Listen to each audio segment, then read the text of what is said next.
not that somebody is going to go strike out this clause and this will be the new clause. It is being rewritten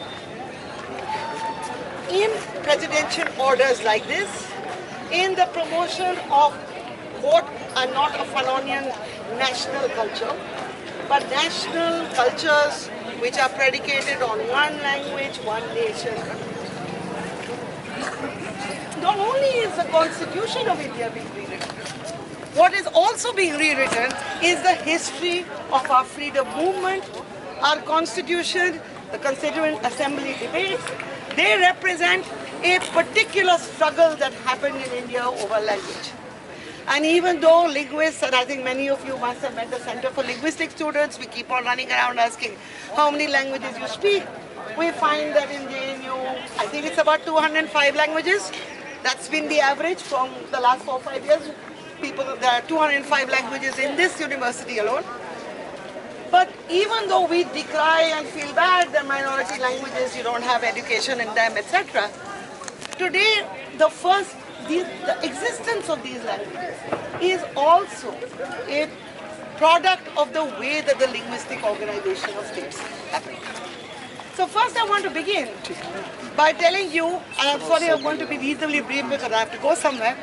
I want to tell you what articles of our Constitution have been undone because to safeguard the Constitution we must know it, hence a paper. So Article 29 of the Constitution, which says any section of the citizens residing in the territory of India or any part thereof having a distinct language, script or culture of its own shall have the right to conserve the same. If I am not allowed to make public speeches in it, if I am not allowed to speak in Parliament, if I am not allowed to study it, Article 29 is violated. Article 30, all minorities, whether based on religion or language, shall have the right to establish and administer educational institutions of their choice. Now, most linguistic minorities are in a situation of extreme threat from the regional language itself.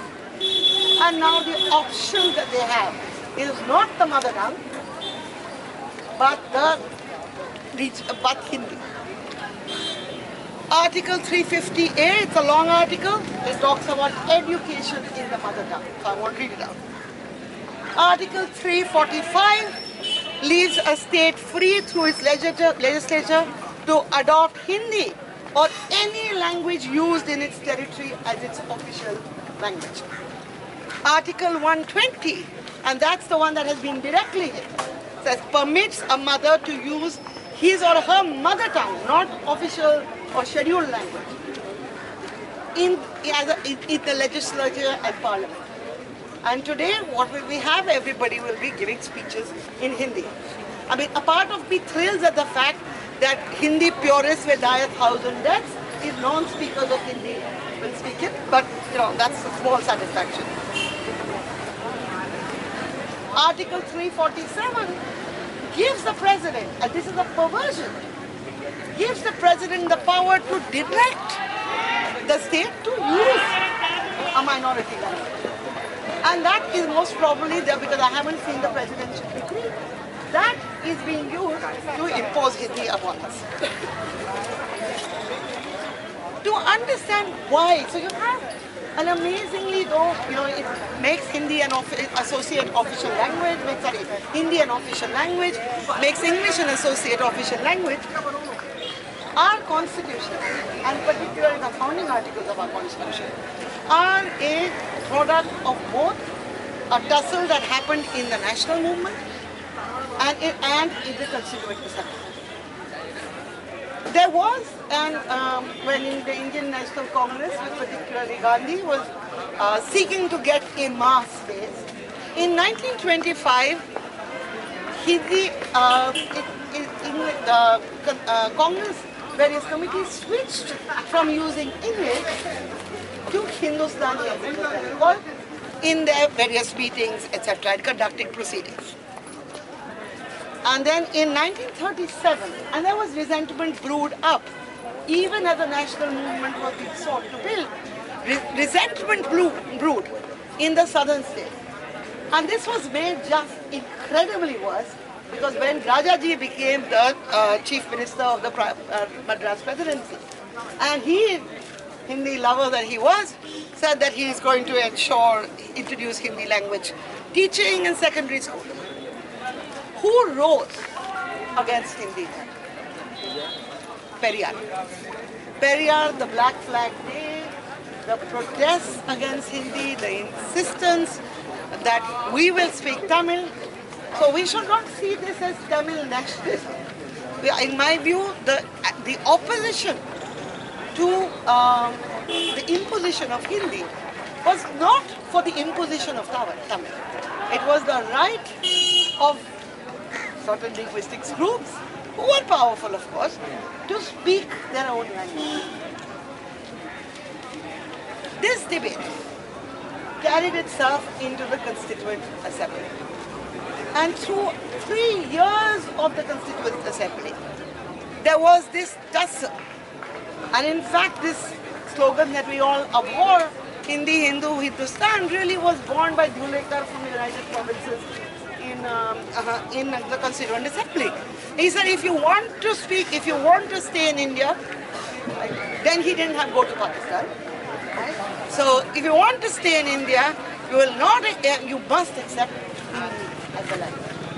Not Hindustan, Hindi as a language. And of course, you know, many of you, that there's a long history to the development, a very short history actually to the development of those battles in the Constituent Assembly produced a very interesting linguistic situation where the imposition, while conditioned as we were by European models of nationalism, that we wanted to have a federal language, the demands within the Constituent Assembly led to multilingualism, or at least linguistic pluralism, being written into our constitution. And what the result of that was in the Constituent Assembly was that everybody did bartering. Right? So perhaps maybe, the Perso-Arabic script was the fall guy. So Hindi in the Devanagari script became the official language of the Indian Union. And initially it said for 15 years, we will continue to use English as the associate official language. After that, it was suggested that after 5 years of the adoption of the Constitution, to be an official a language commission, right? And then the objective would be to promote Article 341. By Article 341 to promote Hindi. Right? It was also decided that official communication in the states would be for Hindi and English to begin with, between states, and then, move just to Hindi. English, it was said, would be used for all legal purposes. And the Union had to spread Hindi. Now, Nehru appointed such a commission. And close to 15 years after the independence, or when those 15-year deadline was to run out, what was the linguistic movement, the Dravidian movement started protesting. Nehru said, I think a very fair thing. He was not a Hindi wala anyway. Okay? So he said that he would like English to continue for an indefinite period because I do not wish the people of non-Hindi areas to feel that certain doors of advance are closed to them because they are forced to correspond with the government and other people in the Hindi language. They can continue. He said how long it should be continued should be left to the non-Hindi speaking states, not to the Hindi speaking states. Nehru died in 65. And again, the concern, you can see them all over the parliamentary debate. I've been reading the JNU Act, the debates around the JNU Act, the demand that Hindi should be the language of instruction, because we are being debated in 65. And the hostility with which members of the House from the South are responding to it. It's in when the UGC Act was being discussed as well, Hindi. And because of the constitution that we had till then, this could be prepared.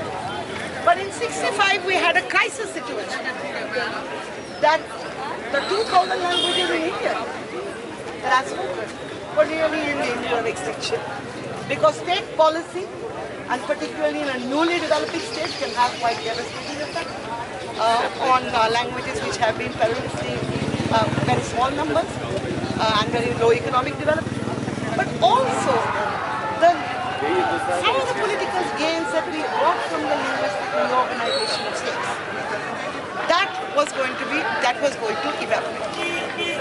So now, sitting in 2016, with all the democracy that we have been able to manage, which is not a huge lot, we think that the linguistic reorganization of states was a cruel exercise and, some kind of a nationalist exercise. But at the point that this reorganization happened, what were chosen as the languages of the states were the languages that were spoken by along a continuum. Many people had access to it. So, for example, the division between Gujarat and Rajasthan, right, because X language would be considered to be a dialect of another language.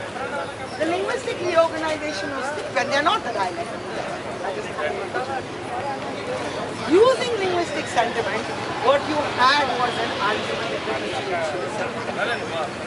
Meanwhile, Hindi continued to wreak its havoc. Do you know that Punjabi was considered a dialect of Hindi?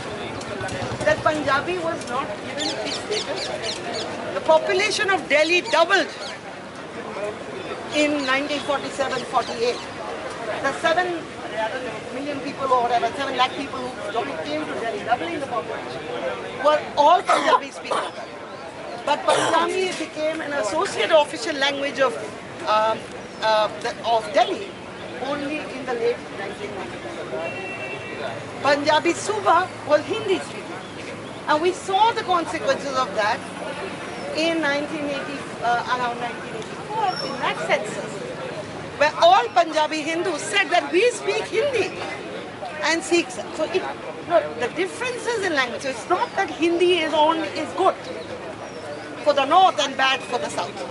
Hindi is terrible when it is the Hindi of official conception. Because the census's conception is actually of 50 different language varieties under the name of from some languages. But what this also did to the language dynamics of our society is open up areas, especially the Dravidian movements of the 60s. They opened up areas of our constitution for further democratization.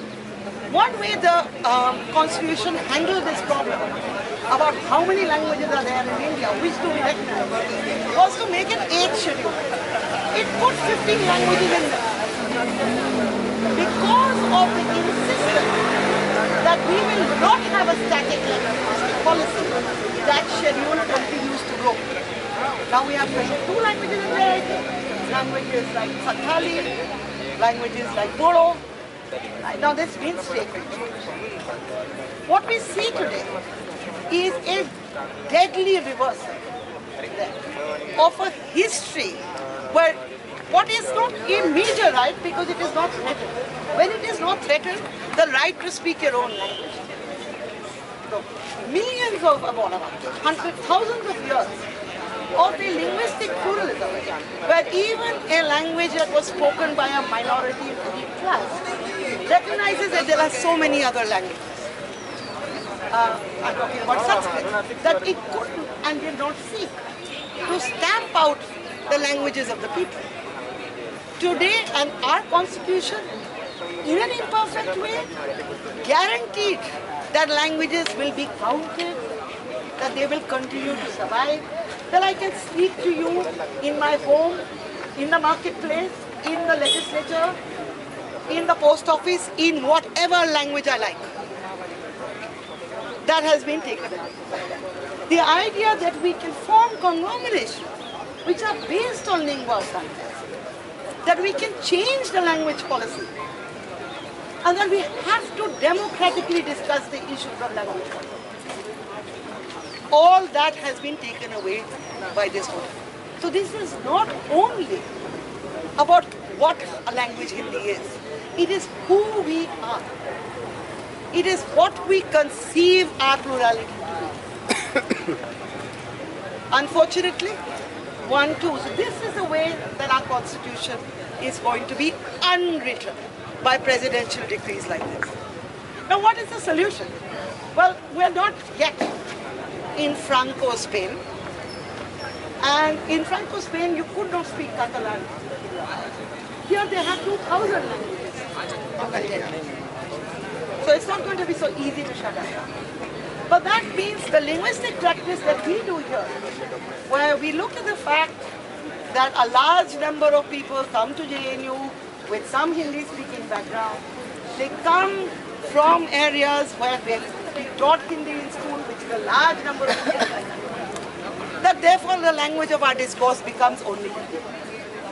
That has to change. And in fact, not that it should become English, but a healthy practice of translation, and which then all multilingual speakers can do. That is what we have to build into our public culture. That if somebody speaks in English, then it should be somebody who can do a translation for 5 minutes, or in various languages if people are monolingual. If we do not do that, then and Hindi continues to have hold sway. So that it doesn't matter that a Malayali or a Tamil student doesn't understand what you're saying.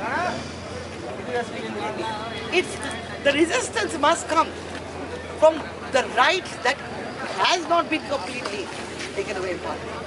And really, I don't think this is just a matter of MPs and DMK, etc. writing and making press statements. This has to be there. I know there is no Periyar. I know, but this has to be. I think we are more sophisticated in our understanding of how to fight than ever before. And I think students certainly. It should not become a movement just in Bengal, just in Tamil Nadu, people getting upset, something being burned. It has to be a movement of young people who say that our heritage is linguistic pluralism. Our heritage, I can speak whatever language I want. You cannot tell me, I will study whatever language I want. Because the consequences of this, if this policy is allowed to continue, which once it becomes a policy, now we have presidential decree, is that this very government gave grants for tribal languages, for setting up tribal languages, to buy votes. But I'm sorry now, Hindi is the alternative. So Santali, which already is suffering, is not going to be gone. The Northeast, in any case, as we know, is being now turned into some sacralized nation space of various varieties of Hindi. We must resist Hindi because we love it. Because we love languages. If you're a Hindi speaker, you don't want to be the speaker of a colonizing imperialist language. So we are with you, linguists will always be with you, and whatever we can do to. But I think we should protect.